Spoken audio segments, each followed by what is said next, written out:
તાપી જિલ્લામાં વરસાદી માહોલ છવાયો છે। વ્યારામાં માત્ર 2 કલાકમાં 2.2 ઇંચ વરસાદ નોંધાયો, જ્યારે સોનગઢ, વાલોડ, નિઝર અને ડોલવણમાં પણ નોંધપાત્ર વરસાદ ખાબક્યો।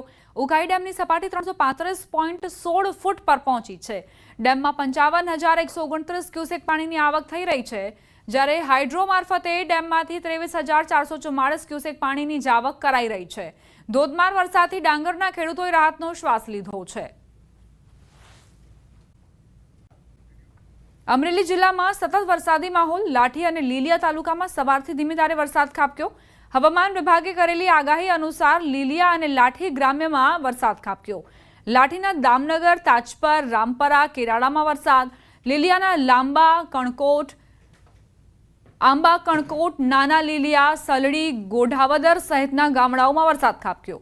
વરસાદી પાણીથી લીલિયાની નાવલી બજારમાં પાણી વહેતા થયા।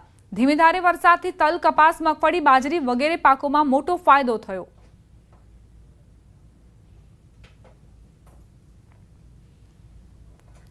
અમરેલી શહેર અને આસપાસના ગ્રામ્ય વિસ્તારોમાં ધોધમાર વરસાદ। વહેલી સવારથી જ મેઘરાજાની ધમાકેદાર બેટિંગ।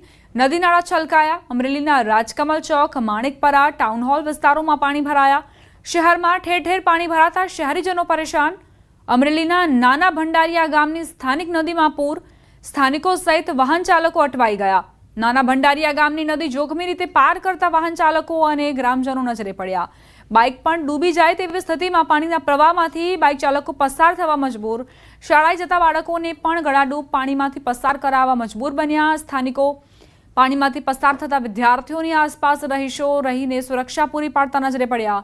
નાના ભંડારિયા ગામની વર્ષો જૂની સમસ્યા, ગામના લોકોને છુટકારો નથી મળી રહ્યો।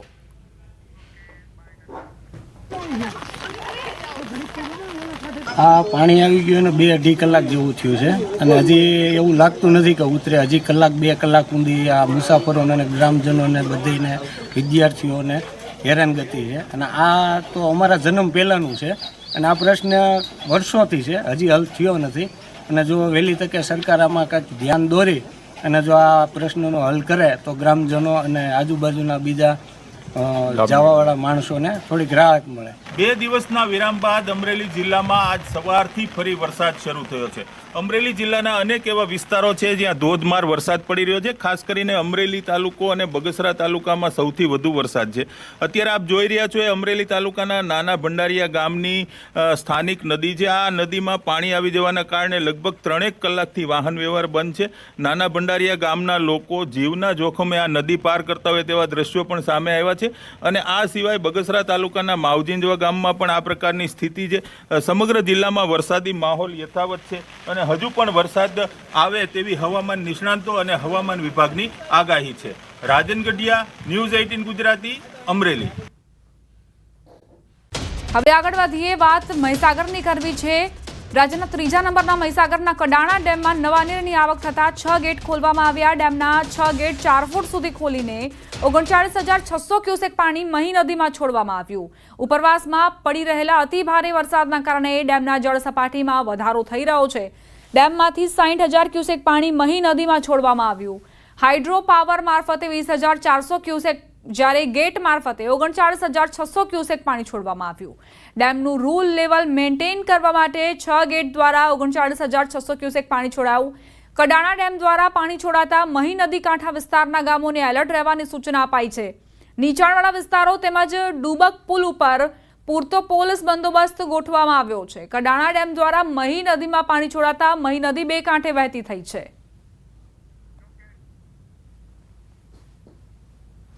ઉપરવાસમાં સતત વરસાદના કારણે કડાણા ડેમમાં ધરખમ પાણીમાં વધારો જોવા મળી રહ્યો છે। સતત આવકના પગલે અત્યારે 90% પણ વધુ જે કડાણા ડેમ છે તે ભરાઈ ચૂક્યો છે, જેથી કડાણા ડેમ તંત્રને પાણી છોડવાની ફરજ પડી છે। 6 ગેટ 6 ફૂટ સુધી ખોલી અને પાણી છોડવાની ફરજ પડી છે। આપણી જોડે અધિકારી છે ડેમ ઇન્ચાર્જ, તેમની સાથે વાત કરીશું। સાહેબ, શું કહેશો? પાણી છોડવાની ફરજ પડી રહી છે, સતત પાણીની આવક ક્યારથી નોંધાઈ અને કેટલું પાણીની આવક અત્યારે હાલ થઈ રહી છે, શું કહેશો? કડાણાની ઉપરવાસ આવેલ મહી બજાજ સાગરમાંથી ગત રોજ 12 વાગ્યાથી ગેટ મારફતે પાણી છોડવામાં આવી રહ્યું છે। તેના લીધે કડાણા જળાશયમાં આવક થઈ રહી છે। હાલ કડાણા જળાશયની જળ સપાટી 416 ફૂટ છે, જેથી રૂલ લેવલ જાળવી રાખવા માટે મેન સ્પિલવેના 6 ગેટ 4 ફૂટ ખોલી 39,000 ક્યુસેક પાણી અને હાઇડ્રો પાવર યુનિટ મારફતે 3 યુનિટ ચલાવી 15,300 ક્યુસેક એમ કુલ મળી 54,540 ક્યુસેક પાણી છોડવામાં આવી રહ્યું છે અને હાલ અહીંયા 91,000 ક્યુસેક જેવી આવક નોંધાઈ રહી છે. કડાણા જળાશય ભરાવાથી ગુજરાતના 9 જિલ્લામાં પીવાના પાણી તેમજ સિંચાઈના પાણીની સુવિધાઓ વર્ષ માટે ઉપલબ્ધ રહેશે. કેટલા જિલ્લાઓને શેના મારફતે પાણી પૂરું પાડવામાં આવે છે અને પીવાના પાણી માટે કે સિંચાઈના પાણી માટે મોકલવામાં આવે છે આગળ? સુરલામ સુફલામ નહેર માંથી ગુજરાતના 8 જિલ્લાઓને સિંચાઈનું પાણી પૂરું પાડવામાં આવે છે. પ્લસ કડાણા દાહોદ પાઇપલાઇન મારફતે દાહોદ જિલ્લા તેમજ મહીસાગર જિલ્લાના તળાવો ભરી અને સિંચાઈની સુવિધા આપવામાં આવે છે અને પાણી પુરવઠાની જુદી જુદી યોજનાઓ મારફતે પીવાનું પાણી મળી રહે છે. બિલકુલથી કડાણા ડેમમાં ઉપરવાસમાં સતત વરસાદના કારણે અત્યારે ડેમ 90% પણ વધુ ભરાઈ ચૂક્યો છે. હું દ્રશ્યો બતાવી રહ્યો છું અહીંયા કેચમેન્ટ એરિયાના કે કડાણા ડેમની અંદર આપ જોઈ શકો છો કે 416 ફૂટથી પણ વધુ પાણી છે તે અત્યારે પાર થવા જઈ રહ્યું છે. 416 ફૂટથી પણ ઉપર છે એટલે કહી શકાય કે 417 ફૂટ અત્યારે જળ સપાટી હાલમાં જોવા મળી રહી છે. એટલે કહી શકાય સતત જે પાણીની આવક છે તેને લઈને કડાણા જે ડેમ ઇન્ચાર્જ છે, તંત્ર છે, તેમને 6 ગેટ છોડી અને ખોલી અને 50,000થી પણ વધારે ક્યુસેક પાણી મહી નદીમાં છોડવાની ફરજ પડી છે. ત્યારે મહી નદી 2 કાંઠે જોવા મળી રહી છે. તંત્ર દ્વારા જે નજીકના નીચાણવાળા ગામો છે તેને એલર્ટ આપી દેવામાં આવ્યા છે અને અત્યારે પણ સૂચના આપી દેવામાં આવી છે કે નદી કાંઠાના વિસ્તારો છે ત્યાં જવું નહીં અને જવું તો સાવચેતી રહેવી એ પ્રમાણની તંત્ર દ્વારા સાવચેત રહેવા સૂચના આપી દેવામાં આવી છે. નિતેશ ભાટિયા, ન્યૂઝ 18 ગુજરાતી, મહીસાગર. શહેરના અનેક વિસ્તારોમાં પણ વરસાદી વાતાવરણ. શહેરમાં એસજી હાઈવે પર ધીમી ધારે વરસાદ વરસ્યો. બોડકદેવ, થલતેજ સહિતના વિસ્તારોમાં વરસાદ. એરપોર્ટ રોડ, પાલડી સહિતના વિસ્તારો પણ પ્રભાવિત જોવા મળ્યા છે. અમદાવાદના ઘણા એવા વિસ્તારો છે જ્યાં છૂટોછવાયો વરસાદ, ક્યાંક વરસાદી ઝાપટા અને ક્યાંક મુશળધાર વરસાદ ખાબક્યો છે. અત્યારે એસજી હાઈવે, પાલડી, થલતેજ, પ્રહલાદનગર સહિતના એવા વિસ્તારો છે જ્યાં વરસાદ ખાબક્યો છે. આ સિવાય એરપોર્ટ રોડ પર પણ વરસાદી વાતાવરણ જોવા મળી રહ્યું છે.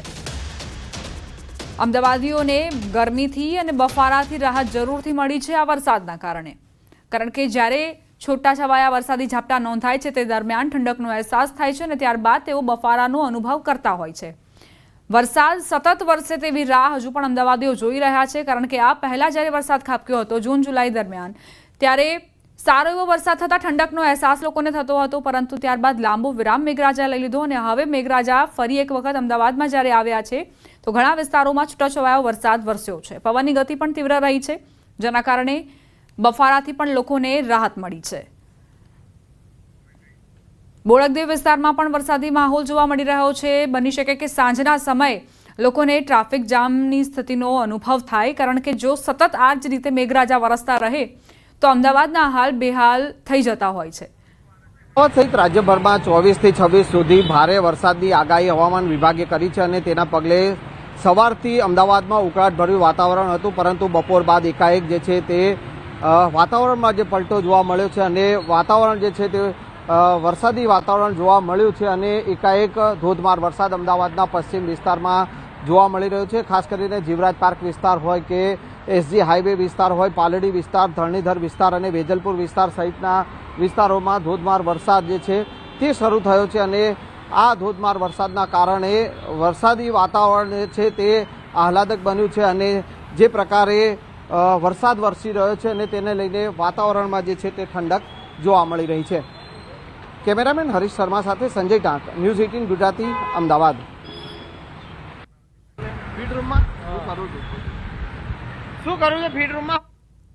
અમદાવાદમાં સાર્વત્રિક વરસાદી માહોલ જોવા મળી રહ્યો છે. ઘણા એવા વિસ્તારો છે જ્યાં વરસાદી ઝાપટા નોંધાયા છે, ક્યાંક ધીમી ધારે સતત વરસાદ વરસી રહ્યો છે. ઠંડકનો અહેસાસ અમદાવાદીઓને થઈ રહ્યો છે. જો આ જ પ્રમાણે વરસાદ વરસતો રહેશે તો બફારાથી અને ગરમીથી તેમને સંભવતઃ રાહત મળશે, કારણ કે દરરોજ એવું થાય છે થોડા સમય માટે મેઘરાજા આવે છે પોતાની શાહી સવારી લઈને, પરંતુ ધીમી ધારે વરસાદ વરસ્યા બાદ તે રોકાઈ જાય છે અને બફારાથી ગરમીથી લોકો કંટાળી જાય છે. સતત વરસાદ વરસશે ત્યારબાદ ઠંડકનો અહેસાસ લોકોને થતો રહેશે. ગત રાત્રિએ થયેલા 3 ઇંચ વરસાદના પગલે ઓરસંગ નદીમાં ફરીથી પૂર આવ્યું. સિઝનમાં ત્રીજી વાર નવા નીર ઉમટતા નદીમાં ભારે પાણીની આવક થઈ. ઉપરવાસ અને સ્થાનિક વરસાદના કારણે નદી પરનો ચેકડેમ પાણીમાં ગરકાવ થઈ ગયો. નદીમાં પાણી આવતા ખેડૂતોમાં ખુશીની લહેર જોવા મળી રહી છે. સતત વરસાદ બાદ ઓરસંગ નદી બે કાંઠે વહેતી થઈ છે. જે ચેકડેમ બનાવવામાં આવ્યો હતો તે પણ પાણીમાં ગરકાવ થઈ ચૂક્યું છે. આસપાસના વિસ્તારોને એલર્ટ રહેવાની સૂચના આપવામાં આવી છે, કારણ કે નદીમાં ઘોડાપૂરની સ્થિતિ છે. નદીના પટથી દૂર રહેવાની પણ અપીલ કરવામાં આવી રહી છે. અત્યારે નાગરિકોને સતર્કતા રાખવી પડશે, કારણ કે નદીના પટમાં જો આ જ પ્રમાણે પાણીનું સ્તર વધતું રહે તો ખતરો મંડરાઈ શકે છે. સંવાદદાતા સહેજબ જોડાઈ ગયા છે વધુ જાણકારી સાથે. સહેજબ, શું સ્થિતિ? જી હાલ જે છોટાઉદેપુર જિલ્લાની અંદર કેટલાક સમયથી વરસાદે વિરામ લીધો હતો, પરંતુ ગઈકાલે રાત્રે જે છોટાઉદેપુરની અંદર 3 ઇંચ જેટલો વરસાદ ખાબકી ગયો છે, જેના કારણે છોટાઉદેપુર જિલ્લાની જે જીવાદોરી સમાન ઓરસંગ નદી છે તેમાં પાણીની આવક વધી છે. અને ખાસ કરીને સતત જો આ રીતે વરસાદ પડતો રહેશે તો નીચાણવાળા જે વિસ્તારો છે તેઓને એલર્ટ કરવાની ફરજ પડશે. હાલ તો જે ઉપરવાસ અને છોટાઉદેપુરમાં જે વરસાદ વરસ્યો છે જેના કારણે સિઝનમાં માત્ર ત્રીજી વખત આ ઓરસંગ નદી જે છે તેની અંદર પાણીની આવક વધી છે, અને જેના કારણે આ કાંઠાના જે વિસ્તારના ખેડૂતો જે છે તેઓને સિંચાઈનો લાભ મળશે, જેના કારણે ખેડૂતોની અંદર કંઈક અનેરી ખુશી જોવા મળી રહી છે. જી દીપા.